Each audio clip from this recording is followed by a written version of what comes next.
नहीं, अभी रिसेंटली आए थे शायद पिछले साल, and we stayed in the same hotel. We had performed this Kafi or Main here. Yeah. So, but anyway, one doesn't come here as frequently as there was a time when I used to. Sholay was made here, and in 70s there were not so many hotels in Bangalore. So there were two major hotels. One was Bangalore, Ashoka Hotel, and another that is called Bangalore some kuch hotel, which is दूसरा था. I can't remember the whole name. So we used to stay at Ashoka or Ramnagaram, which is perhaps an hour drive from here. It used to be 1 hour's drive that time. So वहाँ हम तो I have spent months here in Bangalore that time. So you were special. You have been in many cities like Bhopal, Gwalior, Lucknow, Aligarh. आपका हर के साथ एक connect रहा है. You must connect with Bangalore. मैंने आपको बताया कि after so many years, wherever I go, people mention the film which was made in Bangalore. So Bangalore and Sholay are together in my mind. When I think of Bangalore, I think of Sholay. When one is talking about Sholay, one always remembers Bangalore. तो वो दोनों clubbed हैं. So you have written for Kannada films also. अभी आपको कोई offers मिलते हैं? देखिए, अब कन्नड़ा फिल्म तो मैं लिख नहीं सकता because of my limitation of language. I afraid it's my loss that I don't know this great language. तो ये ज़रूर है कि एक आध ऐसी पिक्चर आई थी, वो फिर हो नहीं पाया जो कन्नड़ा में बनी थी, और उसे फिर हिंदी में successful picture, and they wanted to make it in Hindi, and they had come to me to write it in Hindi, but somehow it did not materialize. Sir, let's talk about the Poetry Festival. Are you, first of all, you just saw a huge line of interested participants wanting your book. Are you, impressed by this sudden resurgence in poetry today among the urban youth? As a matter of fact, I see it all over India. And that makes me so hopeful. You see, we as a generation have abdicated a responsibility. Our parents, our elders had given us certain cultural heritage, but we got so busy with other things, and our priorities were so perhaps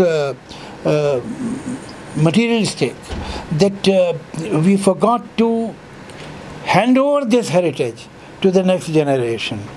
And you can see that loss in the society. But thankfully, no thanks to us as a matter of fact, the younger generation has realized that some baggage has been left on the platform to catch the gravy train. So, and they are on their own in search of that. It's so wonderful. I am deeply touched by it. I go to many colleges, institutions. I meet a lot of young people. I intend to meet some young people after this press conference also. Because, you talk to them, that is not enough.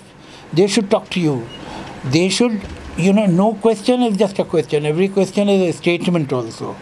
It tells your concern, your priority, what is occupying your mind, and so on. So I love to talk to them. And every time I come out a bit educated. So I see that this interest and this curiosity about literature and poetry, particularly poetry,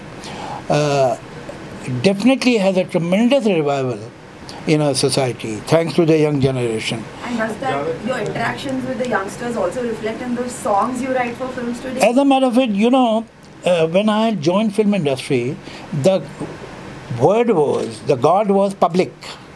Every producer, every director would tell you, ये public को चाहिए, ये public को नहीं चाहिए. Public ये accept करेगी, public ये accept नहीं करेगी.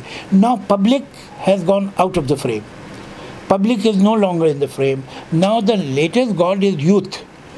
And they are saying, youth ko ye chahiye, youth ko wo chahiye. The fact is that I believe that by and large, people I have no reason, at least in my mind, perhaps they know better. They don't have a very high opinion of youth, I think. Because if the writing is deep, if it is meaningful, they say, नहीं साहब, youth में ये नहीं चलता है. Youth को तो light ही चाहिए. But I think they have very low opinion of youth's IQ. which I don't agree with at all. As a matter of fact, yes. You see what has happened, that with the email and with the faxes and with the mobile phones and with technology, the tempo of life has increased. Now when the life is moving at a certain tempo, you cannot have your music or your dance or your poetry at some other tempo. There has to be some kind of a compatibility between the beat of life and between the beat of the art. There has to be. But neither of them should surrender totally. There has to be a happy compromise, a synthesis between the two. And young people are not willing to get bored. Young people are not willing to waste their time in false, hollow rhetoric. They don't trust it because they have seen this kind of melodrama for years. In their formative years, it was coming out of their ears. So they have a kind of aversion. Talking big, intricate and flowery dialogue, and even in speeches, they don't like this. They want you to say what you genuinely mean. And they are intelligent enough to know what you mean and what you are pretending to be. So, आप दिल से लिखिए और try to be communicative. Don't try to demoralize others by some kind of bombastic words. Because ultimately language is made for communication. If language is doing everything but communication, then it is like a radio that keeps very cool like a refrigerator, but there is no sound in it. So आपका जो basic purpose है आप वो तो सर्व करेंगे ना. Basic purpose of language communication है, वो ज़रूरी. और जब वो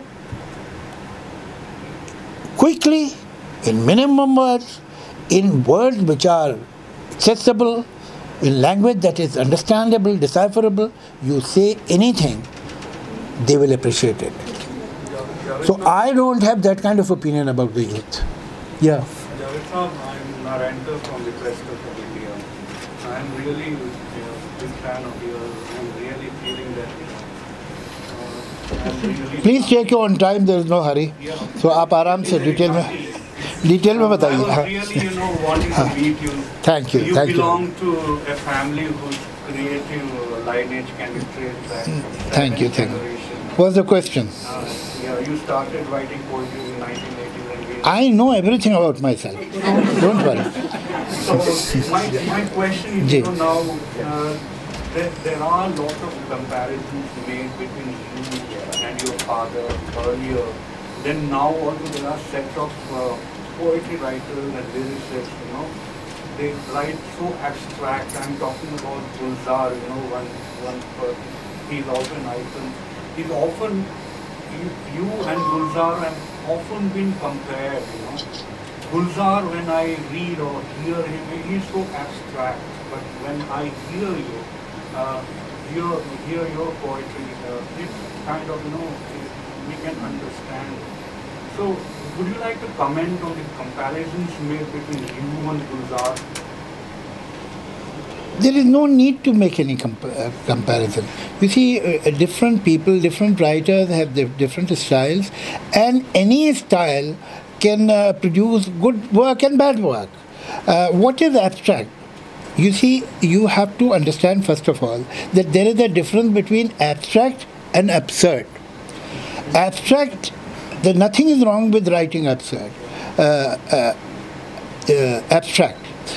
Abstract is like, instead of writing, drawing a line, putting points at different places and leaving the gap and hoping that the reader or the listener would connect these dots.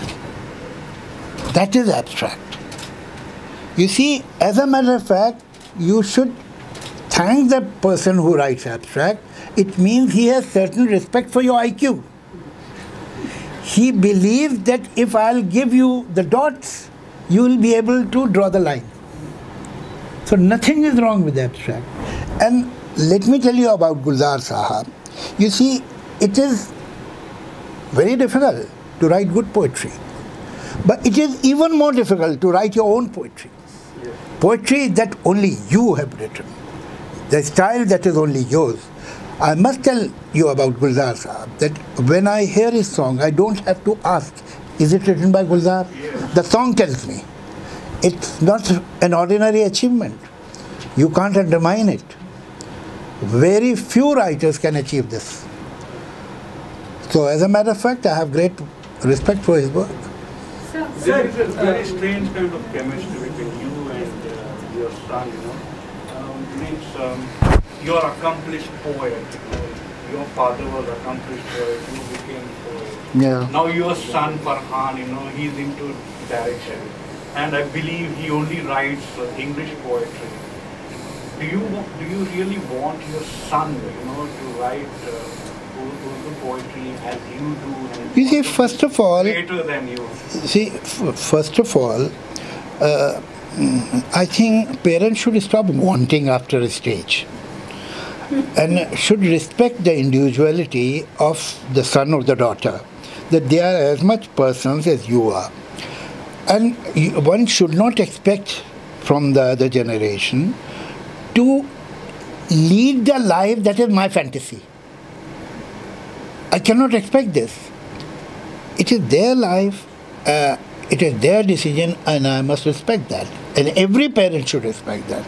मुझे तो हैरत होती है that parents are bothered कि हमारे बेटे की या हमारी बेटी की शादी हम करें. और तुम क्यों करोगे भाई? Why will you do it? I must tell you that when my children, both of them, Zoya and Farhan, were in their last lap of their teenage, one day I set them and I told them one thing, that listen, now you are towards the end of your graduation, and if you want to study further, you want to go anywhere, I'm there to help you. If you don't want to study further and want to do some work, if I can help you, I'll help you as much as possible for me. But I don't, as a parent, I don't think it's my responsibility to get you married. That is not my responsibility at all. You see, adults get married. If you cannot decide who you should marry, you should not get married at all. You should be sensible enough to know who you want to marry. You may be right, you may be wrong. If I decide, I can also be right, I can be wrong. Most of the time parents are wrong, most of the marriages are really undesirable. So, if you have to make a mistake, make it yourself. Why should I do it for you? That's about all. So, आप शादी खुद कीजिए. Yes, as a parent, reception is my responsibility. So, you tell me that you are getting married next month on the 10th, and on the 11th you want to give a reception to so many people, I'll organize that. Sir मेरा सवाल है कि एक आप जैसे poet को जो देश के जो हालात हैं, जो कंटेम्परेरी सिचुएशंस हैं, खास करके तब जब आप 5 साल पार्लियामेंट में गुजार के आए हैं, 6 साल पार्लियामेंट में गुजारे और काफ़ी करीब से राजनीतिक स्थितियों को देखा है, कितना प्रभावित करते हैं, खास करके आज की तारीख में जब एक तरफ कश्मीर के हालात हैं, पाकिस्तान के सिचुएशंस हैं और देश के अंदर में जो एक वोट को लेकर के जिस तरह के हथकंडे अपनाए जा रहे हैं, उन सारी चीज़ों पर आप कैसा सोचते हैं? क्या उसके ऊपर आप कभी लिखते हैं? देखिए, मेरे ख्याल से कोई भी सेंसिटिव सिटीजन जो है, particularly in a democracy, will obviously be concerned, will think about it, will have an opinion, so have I. और जो भी मेरी थिंकिंग होगी, जो राइटर्स हैं या जो भी क्रिएटिव लोग हैं, जो भी उनकी थिंकिंग होगी, वो अल्टीमेटली आप लिखते तो वही हैं, आपका आउटपुट वही हो सकता है जो आपका इनपुट से कनेक्टेड हो. आपने क्या देखा, क्या सुना, क्या समझा, क्या फील करते हैं, क्या आपके कन्विक्शन है, क्या वैल्यू सिस्टम है, वही आप लिखेंगे. उसके अलावा तो आप कुछ लिख नहीं सकते. तो वो तो आएगा ही. अब आज तो ज़्यादा समय नहीं था तो मैं नहीं सुना सका पोइट्री. मेरी बहुत सी पोएम्स में ये सब चीज़ें हैं, लेकिन मैं एक चीज़ के ख़िलाफ़ हूँ कि मैं ये टॉपिक तय करूँ कि अब मुझे एक पोएम इस चीज़ पे लिखनी है. वो पैम्फलेट हो जाता है. You take it if you really feel it, because somebody has described it very aptly, that poetry should be felt thought. If it is only feeling, it will touch you for a while, but not. Emotions don't live for a very long time. If it is only thought, it won't touch your heart. Cerebral है, reasonable तो है, लेकिन दिल को नहीं लग रहा.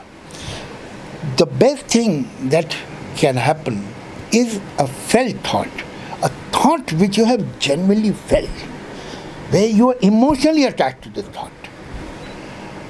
तो वो तो खुद ब खुद आएगा. अगर आप उसे कॉन्शियस लेवल पे करेंगे तो उसमें झूठ आ जाएगा. और वो अगर आप मेरी किताब जो है ये पोएम्स की बाहर मिल रही है, आप एक ले लीजिएगा, उसमें आप देखिए तो आपको इन जिन टॉपिक्स की आप बात कर रहे हैं, directly indirectly, I mean there is a difference between journalism and poetry, creative writing, तो वो आपको मिलेगा, वो सब कुछ, वो सारी वैल्यूज. अभी हम लोगों को बोल सकते हैं कुछ आज के हालात के ऊपर, जैसे कश्मीर है. देखिए फिर आप वही कर, आप मुझसे पैम्फलेट पढ़वाना चाहते हैं. हाँ, नहीं, जब आपने कहा ना आज के हालात पे ये जो है ये जो ऐसे नहीं होता. अगर आप वो आपको जब खुद ही महसूस होगा, अगर इतनी जो मैंने आपसे बात की उसके बाद फिर वहीं आप इकन्नी की जगह पे थे, वहाँ से आप नहीं हिले, तो है क्या कि जो आपका वैल्यू सिस्टम है, जो आपकी अंडरस्टैंडिंग है लाइफ की, वो खुद ब खुद आपकी पोइट्री में आएगी. And if you are sensitive, if you know what is happening around you, वो कैसे नहीं आएगा? अगर नहीं आएगा तो आपके रडर्स बेकार हैं, है कि नहीं? आप रिसीव ही नहीं कर रहे कुछ, क्या लिख रहे हैं फिर आप? लेकिन writing an article on a particular topic and writing a poem are two different thing. Poetry is not totally a conscious mind effort. Poetry जैसे कंट्रीज के बीच में नो मैंस लैंड होता है, उसी तरह से कॉन्शियस माइंड और अनकॉन्शियस माइंड के बीच में भी एक नो मैंस लैंड होता है. ये पोइट्री जो है उस नो मैंस लैंड पे आती है. कुछ कॉन्शियसली कर रहे हैं आप और कुछ अनकॉन्शियसली उसमें आता है. जो स्टॉक आप ही का है, वो आप ही के बेसमेंट में और अटेक्स में रखी हुई चीज़ें हैं, लेकिन वो आपके सामने नहीं है, वो वहीं है माइंड में कहीं, तो वो भी आती हैं और कुछ कॉन्शियस आता है. वो अगर सब कॉन्शियसली आप करेंगे तो क्राफ्ट ही क्राफ्ट होगी उसमें. उसमें वो जो क्वालिटी चाहिए पोइटिक, वो नहीं रहेगी. और ऐसा हुआ है, ऐसा हम देखते हैं, ऐसी पोइट्री हमने देखी है.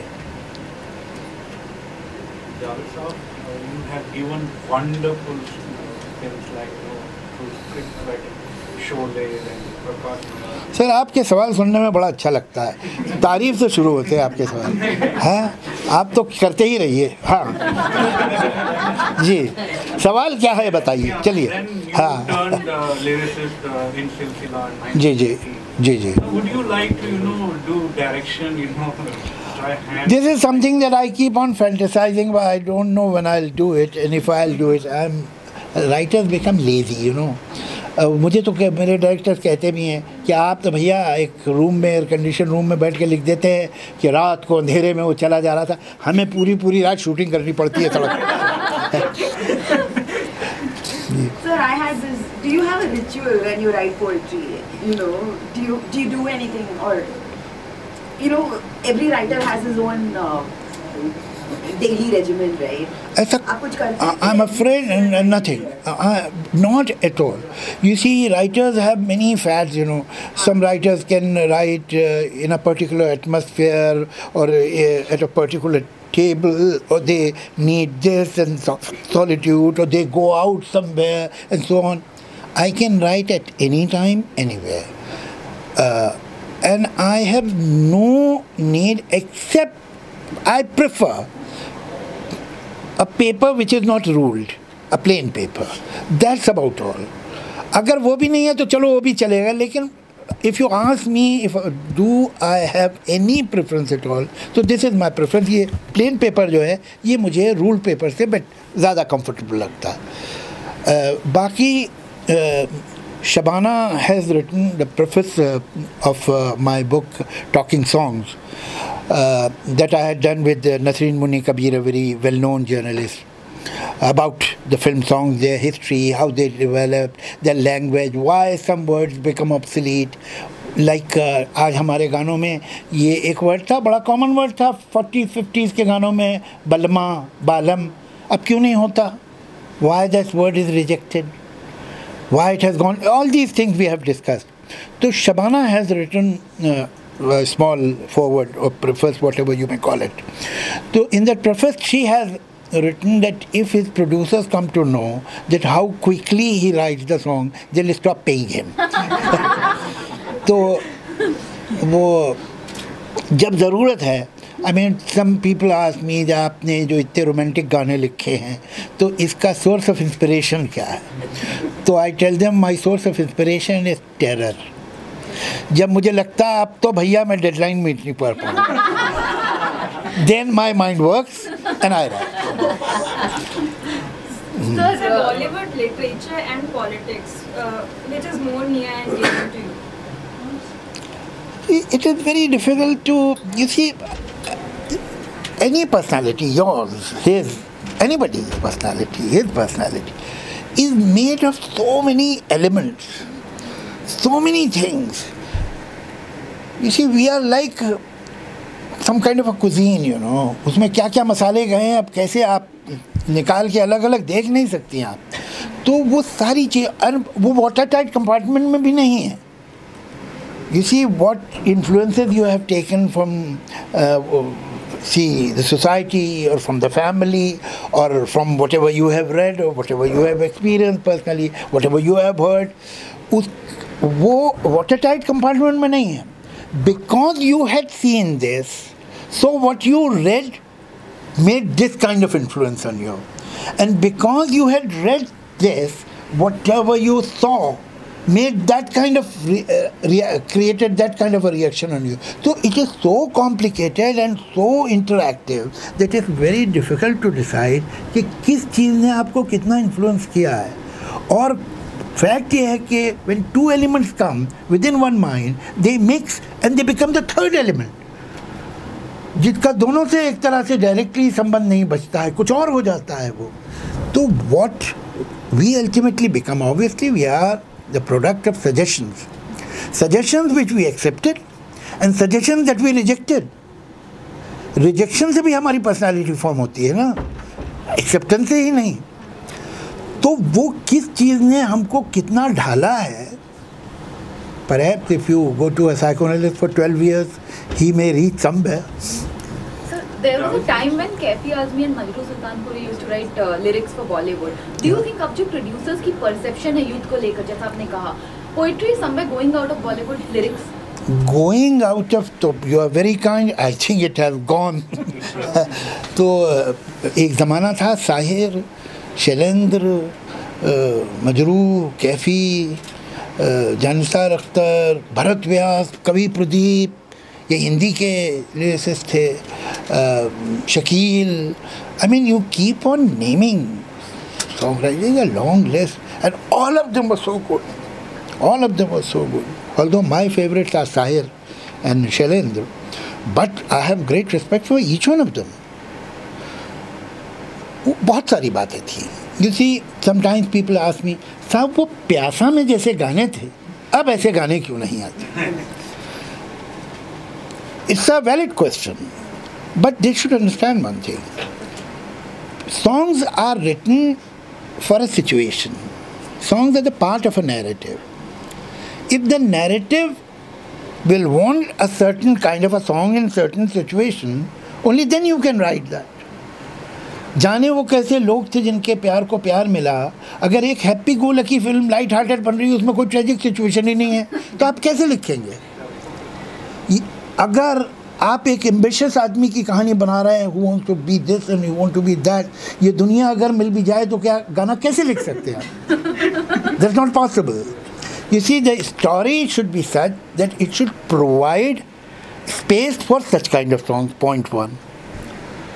I mean, you have to have great talent, that is taken for granted, but even after that, you need a situation. Then you need a tune which will give enough space and time to the words to sink in. If the tune is going at this supersonic speed, so whatever words are written, even if the good words are written, will never register. अभी तो एक नई बात हो गई है.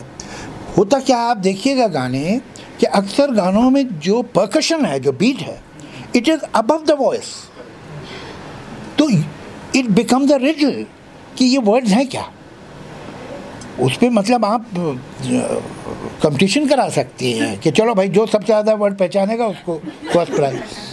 तो इन conditions में where the situation is not conducive for a song with certain depth, where the tune is not sympathetic to the word, where the orchestration is trying to crush the word, कहाँ अच्छे गाने का chance बचता है. उसके बाद भी मैं तो समझता हूँ फिर भी अभी जो दो एक नए राइटर्स आए हैं, they are doing fairly good work and they seem to be extremely talented. और अगर उनको ज़्यादा जगह मिले तो they will do even better work, but they should be given that opportunity.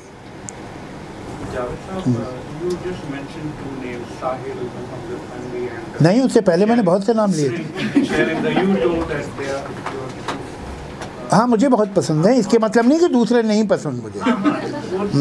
Ji. Is it because that Sahir, he has seen lot of problems, he was also love alone, so whatever he got from the world, he came out in his poetry and lyrics also. And Shailendra, when you listen to him, he's very philosophical. So what are your reasons for liking them so much? देखिए, मैं समझता हूँ Sahir was the first songwriter who brought thought to the film song. Feeling तो थी, मगर thought जो है वो साहिर लाया. और he was one person जिसकी आप पोइट्री ओरिजिनल पढ़ें, जो उसकी लिटरेरी पोइट्री है, और जो उसके गाने पढ़ें, उनमें कोई बड़ा गैप नहीं है. तो उसने गानों को बहुत सीरियसली लिया. He did not have any contempt for film song. अरे गाने हैं, फिल्म के लिख दो, ऐसा नहीं है. उसने उनको जो डिग्निटी दी है उन गानों को, उनका जवाब नहीं. उसके कितने गाने जो मैं आपको ऐसे सुनाऊं बोल के, बिना गाए, और आप वाह वाह करेंगे. इतने खूबसूरत वर्ड्स हैं और इतनी complete. It's literature. Many of his songs are pure literature. आप कागज़ पे लिख दीजिए उन्हें, वो उनको ना आवाज़ चाहिए होगी ना म्यूजिक चाहिए होगी, they will hold on their own. और जो शैलेंद्र का गुण है, शैलेंद्र को तो मैं कनेक्ट करूँगा कबीर से. वो जो लिनियज है शायरी की, मैं खून की लिनियज नहीं बात कर रहा, मैं पोइट्री की जो लिनियज है, शैलेंद्र उस सिलसिले की कड़ी है जो कबीर से शुरू होती है. इतनी सी लाइन में, इतने से मामूली सिंपल शब्द में वो आदमी जो कहने की सलाहियत रखता था, वो आप पेज के पेज लिख दे नहीं कह सकते. तूने तो सबको राह दिखाई, तूने तो सबको राह दिखाई, तू अपनी मंजिल क्यों भूला, सुलझा के औरों की उलझन राजा, क्यों कच्चे धागों में झूला, क्यों नाचे सपेरा. अब ये क्यों नाचे सपेरा मैं अगर एक बार लिख लूँ तो मुझे लगेगा मैंने काम कर लिया. क्यों नाचे सपेरा, 3 वर्ड्स हैं. आप जरा ध्यान दीजिए क्या कह रहा है. ये जो सिंपल लाइन में इतनी बड़ी बात कह देना.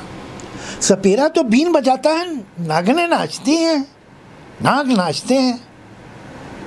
तेरा काम तो दुनिया को मैनिपुलेट करना था, दुनिया को अपनी बात पे चलाना था. ये तू कैसे नाच रहा है. ये सारी बातें उसने 3 वर्ड में कह दी. ये तू कैसे मैनिपुलेट हो गया, ये कैसे, क्यों नाचे सपेरा. अब ऐसी कितनी लाइनें आपको शैलेंद्र के यहाँ मिलेगी. बहुत कमाल का शायर. वह हम लोग जो हैं, माफ़ कीजिएगा, बड़ा हम लोग, हमारी अपनी सेल्फ इस्टीम कम है, इसलिए हम अपने लोगों की इज़्ज़त नहीं कर पाते. आप जाइए ब्रिटिश नेशनल म्यूज़ियम, वहाँ पर बहुत बड़ा म्यूज़ियम है, उसमें एक हॉल है जिसमें Shakespeare, Blake, Oscar Wilde, Shaw, Shelley, Keats, Byron, यूँ शेक्सपियर से लेकर, और उसी हॉल में एक छोटा सा एक केस है, ग्लास केस, उसी में रखी है इन सब की हैंडराइटिंग। उसमें पॉल मैकार्टनी के हाथ का येस्टरडे लिखा हुआ है, which was a pop song. ये सेल्फ कॉन्फिडेंस बताता है वहाँ के इंटेलेक्चुअल का कि उसे डर नहीं लगता ये कहने में कि Yesterday is a great song and it should also be kept in the museum in Paul McCartney's handwriting. हम में दम नहीं है कि हम आनंद बख्शी को इज्जत दे सके जो डिजर्व करता है। आनंद बख्शी के अगर आप अच्छे गाने जमा करेंगे ना तो वो भी इतने अच्छे हैं कि आप हैरान, इतने हैं। आनंद बख्शी ने मामूली गाने भी लिखे हैं, थोक में भी लिखा है, लेकिन जो उसके अच्छे गाने हैं वो भी कमाल।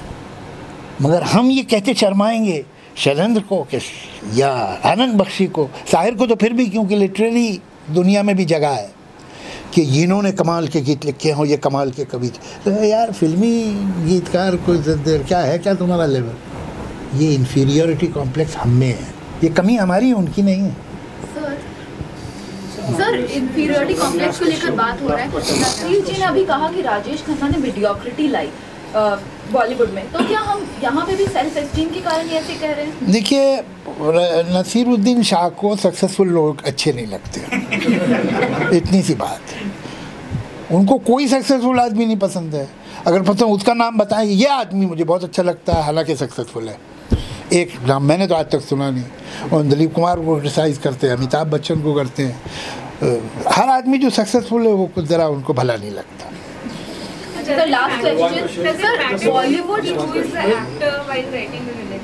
जी, Does it matter to you who is the actor while writing? Oh yes, it matters to me. Of course, of course. Sir, a dedicated festival for poetry in Bangalore. This is the first time. What do you think about that? अब मैं इनका जवाब ना दूँ, आप कहिए तो नहीं, जैसा भी आप। I'll answer after that. पहले देखिए, जो एक्टर है, he is like the center forward in a team. Ball आप कहाँ से ला रहे हैं, किधर से लाई कर के अल्टीमेटली डी में आप पास करते हैं सेंटर फॉरवर्ड को, एंड सेंटर फॉरवर्ड की रिस्पॉन्सिबिलिटी है गोल में किक करे। अब अगर सेंटर फॉरवर्ड नालायक होगा तो कितनी भी बॉल ला के दोगे गोल से बाहर फेंक देगा। मैं ख़राब एक्टर से बहुत डरता हूँ। मतलब अ bad actor is like a wall, कि जिसके थ्रू जा नहीं सकती आपकी बात, वो रोक देगा। जो अच्छा एक्टर है, एक तो ये सोचना कि एक्टर जो है वो पपेट है, गलत है। एक्टिंग भी उतना ही क्रिएटिव काम है जितना बाकी ये सारे काम। Because an actor takes the scene, takes the dialogue, takes the character, लेकिन वो अंदर खाली थोड़ी है, अंदर एक इंसान मौजूद है। वो उसकी एस्थेटिक्स से, उसकी मोरालिटी से, उसकी अंडरस्टैंडिंग से, उसकी इमोशनल रिचनेस से गुजरता है, और तब बाहर आती है बात। So I don't think I am, as a script writer, I must accept my limitation. I can not afford a bad actor. I don't write such good script and I have never written such good script जो bad actor भी carry कर लेता। And I have been very fortunate that when we were, Salim Saab and we were working together, we had the most competent actor of that time with us. और यही सारी फिल्में अगर ख़राब actor के साथ बनी होती तो ये बात थोड़ी हो सकती थी। तो मैं तो बहुत डरता हूँ बुरे एक्टरों से, आई एम मॉर्टली स्कैर्ड, बिकॉज वो तो आपकी बात पहुँचने नहीं देगा।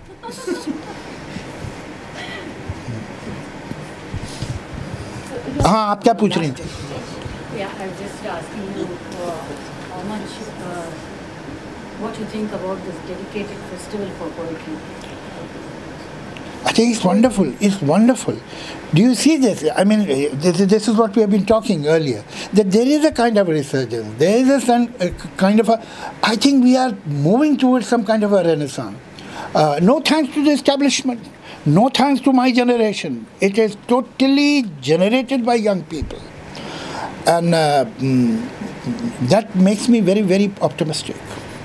ये भी देखिए अचानक तो नहीं हो रहा, कोई वजह है ना। जब देखिए एक हवा में बात होती है तो it goes to everybody. There is some kind of a communication that we have yet to discover कि वो कैसे होता है। देखिए we are by temperament rather secretive people. आप अगर किसी से पूछें तुम किसको वोट देने वाले हो, वो कुछ नहीं बताएगा आपको। देखते हैं, अभी सोचा है इनमें ऐसा ना, जो कमिटेड बहुत पार्टी के लोग होंगे वो अलग बात है, मगर जो पार्टी मेंबर्स नहीं हैं किसी पार्टी में, वो अपने पत्ते खोलते नहीं हैं। But then you come to know that an average person has given vote to X or Y. ये कब डिसाइड किया था सोसाइटी ने, और कैसे ये कम्युनिकेशन हुआ था कि लेट्स बैक दिस वन। एक पिक्चर आती है विद वन कास्ट और एडवांस बुकिंग और हंगामा और लोग जा रहे हैं, with the same cast after 2 महीने बाद दूसरी पिक्चर आती है, लोग नहीं जाते। ये कब सोसाइटी ने डिस्कस किया, ये नहीं देखेंगे। ये कब हुआ था कम्युनिकेशन? कोई लेटर लिखा गया था, ईमेल हुआ था, ट्वीट किया था, कुछ नहीं। There is some communication in the society that we have yet to understand. उसी तरह से ये जो पोइट्री फेस्टिवल है शायद आज से 15 साल पहले ना होता। कुछ हो रहा है, और वो कैसे हो रहा है और कैसे एक दूसरे से कह रहे हैं हम पता नहीं, लेकिन हो रहा है। Something is happening. Sir, Bollywood is dominated by dynasties. पहले कपूर्स, फिर अभी रोशन्स और अभी अख्तर्स भी. So, how much do you think that a newcomer can come and make his space? कितना क्या role? I think this you should discuss with Shah Rukh. काफी time पहले हाँ, और for रणवीर सिंह। देखिए फैक्ट ये है कि film industry is the only place where dynasties can't work. On the contrary, उसकी वजह यह है कि आप इम्पोज नहीं कर सकते हैं, इसमें रिगिंग पॉसिबल नहीं है। आप अपने बेटे को या बेटी को चांस दे सकते हैं, इतना आपके हाथ में है, और इतना आपका शायद कर्तव्य भी बनता है। वो आप ना करें तो बुरी बात है भाई, लेकिन वो चलेगा और वो सरवाइव करेगा, इसको आप मैनिपुलेट नहीं कर सकते। इसमें कोई बेईमानी पॉसिबल नहीं है। ये बेईमानी पॉलिटिक्स में हो सकती है, ये बेईमानी बिजनेस में हो सकती है, ये बेईमानी हर फील्ड में हो सकती है, लेकिन यहाँ की वोटिंग इतनी खरी है कि आपका बेटा अगर लोगों को नहीं पसंद आया आप उसे स्टार नहीं बना सकते। आपकी बेटी अगर लोगों को नहीं पसंद आई आप उसे सक्सेसफुल सेलिब्रिटी नहीं बना सकते, पॉसिबल नहीं है। कैसे मैनिपुलेट करेंगे आप? Given a chance, you can give a chance, yes. तो इस बात पे जो शिकायत हमें नहीं होनी चाहिए कि भाई एक बाप ने या एक माँ ने अपनी बेटे को चांस दिया, वो तो उसका अधिकार है, लेकिन उसके बाद वो चलेगा ये आप जिम्मेदारी नहीं ले सकते, वो तो पब्लिक ही डिसाइड करेगी। और ये बिल्कुल खरा धंधा है इस मामले में, इसमें खोट हो ही नहीं सकती, इसमें आप बूथ कैप्चरिंग कर ही नहीं सकते। Thank you very much. One last question. आप तो 2 कर चुके हैं, अब आपका लास्ट नहीं हो सकता। Thank you very much. I think we will need to close. He's had a long morning. Thank you so much. Thank you.